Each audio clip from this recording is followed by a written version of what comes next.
এই ধরনের সম্প্রীতির নজির একমাত্র পশ্চিমবাংলাতে দেখা যায়।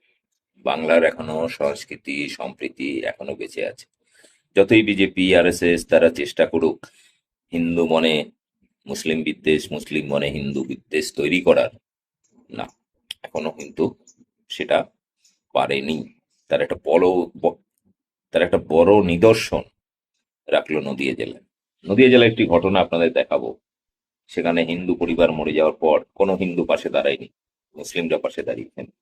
দেখুন সম্পূর্ণ রিপোর্ট এবং ব্যাপক শেয়ার করুন।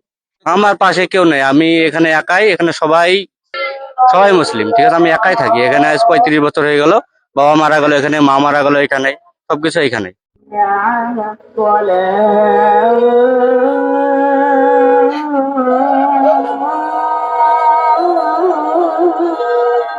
একদিকে পাড়ার মসজিদে মাইকে হলো বরাবরের মতন আজান, আর তার ঠিক পাশেই রবি কর্মকারের বাড়িতে বাজলো শাঁখের আওয়াজ আর উলুধ্বনি।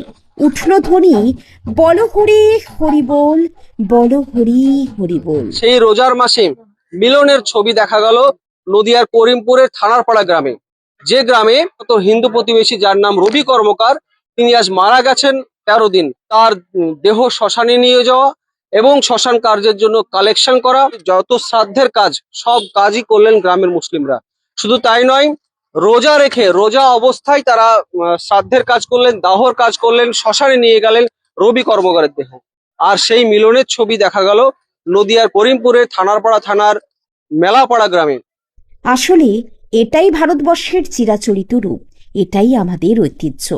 আর সেই মিলনের দেশ গঠনের লক্ষ্যেই আজীবন সংগ্রাম করে গেছেন নেতাজি, মাওলানা আবুল কালাম, বিবেকানন্দ, মাতঙ্গিনী, রোকেয়ারা। এখন প্রশ্ন হলো, মিলনের এই দৃশ্য দেখে কি শিক্ষা নেবে সাম্প্রদায়িক বিজেপি ও গদি মিডিয়া? দেশব্যাপী হিন্দু মুসলিম ভেদাভেদ করে যখন রাজনৈতিক ফায়দা লুটতে ব্যস্ত একটি শ্রেণী, ঠিক তখনই নিতাই গৌরাঙ্গের নদিয়ায় সম্প্রীতির এক অনন্য দৃশ্য দেখা গেল, যেখানে রোজা অবস্থায় প্রতিবেশী রবি কর্মকারের সৎকার ও শ্রাদ্ধের যাবতীয় কাজ নিজেদের কাঁধে নিয়ে সম্পন্ন করলেন কুদ্দুস, আরেজুল্লাহ, হাফিজুল, আমানুল্লাহ, আরিফরা। বিভেদের মাঝে মিলনের খবর। হ্যাঁ, সত্যি সে কথাই আজকে আমরা তুলে ধরতে এসেছি। যেখানে দেশব্যাপী আজকে অস্থির সময় চলছে, ঠিক সেই মুহূর্তে দাঁড়িয়ে সেই দরিদ্র পরিবারের শ্রাদ্ধের কাজ, দাহর কাজ সব করলেন গ্রামের মুসলিমরা। শুধু তাই নয়, এবং এই কাজে সহযোগিতা করলেন গ্রামের মসজিদের ইমাম, মুসল্লি এবং এলাকার মানুষ। আপনার বিয়ায় মারা গেল, গ্রামের মানুষ এই সৎ কাজ করলো, শ্রাদ্ধের কাজ করলো, কি কি বলবেন? মুসলিমরা করলো।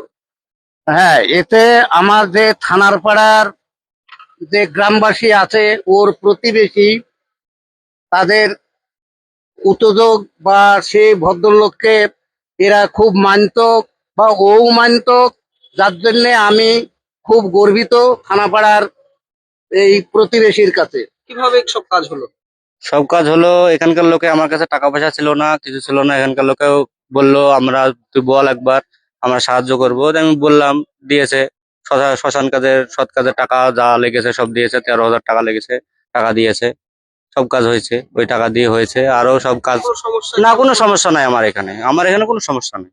আজকে যে দেশব্যাপী অস্থিরতা চলছে, মানুষ হিন্দু মুসলিম একটা সম্প্রদায় ভেদাভেদের চেষ্টা করছে একটা দল। ওটা আমাদের এখানে হবে না, আশা করা যায়। আমাদেরকে কেউ কিছু বলবে না। আমরা এখানে বহুদিন ধরে বসবাস করছি।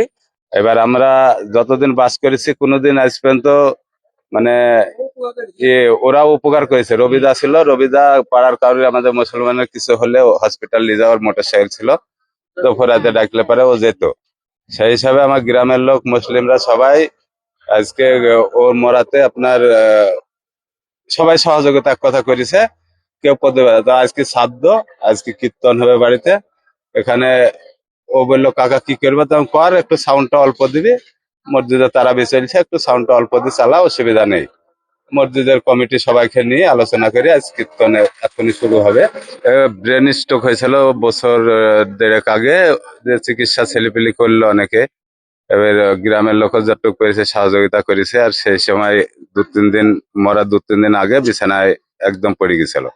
আপনারা কি সহযোগিতা করলেন? আমরা সহযোগিতা বলতে গেলে ওর এখানে কেউ নেই, আমরা সবই মুসলিম, এক ঘর হিন্দু, 300-400 ঘর মুসলিম আর ও এক ঘরে হিন্দু। এবার আমি মোরা সংবাদ শুনে আসলাম, এসে রাত্রে ওদের বাস ফাস কেটে রাত 12টার সময় বাস কেটে দিলাম। তারপরে শ্মশানে বললো কাকা যেতে হবে, আমরা 8 জন গেলাম। তো ওরাও যথেষ্ট সম্মান করেছে, আমরা সব রোজায় ছিলাম। যাওয়ার সময় একটা বাম্পারে যাই হোক কয়েকজন একটু খামো হয়েছিলাম, আমারও একটু লেগেছে। তো যাই হোক ওদিক দিয়ে আল্লাহ হয়তো বাঁচিয়ে দিয়েছে, না হলে সেদিন দুর্ঘটনা ঘটতো। কুমড়ো যাই হোক